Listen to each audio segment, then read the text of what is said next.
Taste the Daily. திமுக கட்சி தமிழர்களின் உரிமையை விட்டுக் கொடுத்ததாக அதிமுக முன்னாள் அமைச்சரும் தலைமை நிலைய செயலாளருமான SP வேலுமணி குற்றம் சாட்டினார். நெல்லை மாவட்டம் வள்ளியூரில் அதிமுக சார்பில் கள ஆய்வுக் கூட்டம் நடைபெற்றது. நெல்லை புறநகர் மாவட்ட செயலாளரும் சட்டமன்ற உறுப்பினருமான இசக்கி சுப்பையா ஏற்பாட்டில் நடைபெற்ற இக்கூட்டத்தில் சிறப்பு அழைப்பாளராக முன்னாள் அமைச்சர் SP வேலுமணி கலந்து கொண்டு தலைமை தாங்கினார்.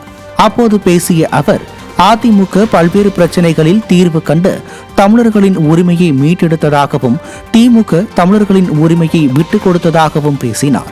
நிகழ்ச்சியில் கழக வழக்கறிஞர் பிரிவு செயலாளர் இன்பதுரை, முன்னாள் சபாநாயகர் வரகூர் அருணாச்சலம், முன்னாள் சட்டமன்ற உறுப்பினர்கள் சரவணன், மைக்கேல் ராயப்பன், நாராயணன், திருநெல்வேலி மாநகர் மாவட்ட செயலாளர் தஞ்சை கணேசராஜா, முன்னாள் ராமநாதபுரம் மாவட்ட மகளிர் அணி செயலாளர் கிராஸ் இமாக்குலேட், மாவட்ட தகவல் தொழில்நுட்ப பிரிவு செயலாளர் அருண்குமார், மாவட்ட ஓட்டுநர் அணி பிரிவு செயலாளர் கருப்பசாமி, மாவட்ட மகளிர் அணி தலைவி ஞான புனிதா உள்ளிட்ட கழக நிர்வாகிகள் பலரும் கலந்து கொண்டனர்.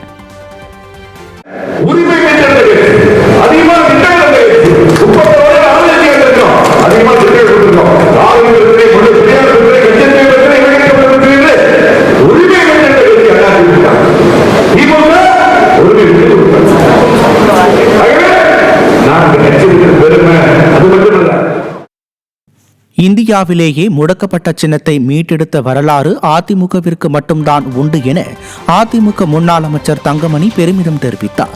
தஞ்சை மாவட்டம் பட்டுக்கோட்டையில் அதிமுக கள ஆய்வு குழுவினர் ஆலோசனை கூட்டம் நடைபெற்றது. இதில் சிறப்பு அழைப்பாளர்களாக முன்னாள் அமைச்சர்கள் திண்டுக்கல் சீனிவாசன், தங்கமணி, காமராஜ், வளர்மதி உள்ளிட்டோர் பங்கேற்றனர். அப்போது கூட்டத்தில் பேசிய முன்னாள் அமைச்சர், பல தோல்விகளை கண்ட பின்னும் அதிக எழுச்சியுடன் மீண்டெழுந்த கட்சி அதிமுக என பேசினார். நிகழ்ச்சியில் அதிமுக அமைப்பு செயலாளர் துரைசெந்தில், முன்னாள் சட்டமன்ற உறுப்பினர்கள் SP திருஞான சம்பந்தம், PN ராமச்சந்திரன் உள்ளிட்ட கழக நிர்வாகிகள் ஏராளமானோர் கலந்து கொண்டனர்.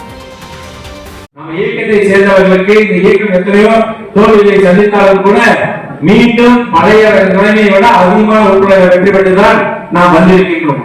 அந்த அளவுக்கு இந்த இயக்கத்தில் இருக்கின்ற ஒவ்வொரு தொண்டரும் 1.5 கோடி பேர் 2 கோடி பேர் இருக்கிறேன் என்று சொன்னால், எந்த எதிர்பார்ப்பும் இல்லாமல் உழைக்கின்ற தொண்டர் தான் இந்த இயக்கம் இருக்கின்ற காரணத்தினால்தான் 2 முறை பிளவுபட்டது, 2 முறை இரட்டை சட்டம் முடக்கப்பட்டது. இந்தியாவிலேயே முடக்கப்பட்ட சங்கம் மீண்ட வரலாறு அதிமுகவுக்கு மட்டும்தான் உண்டு. அந்த முதலாவது தான்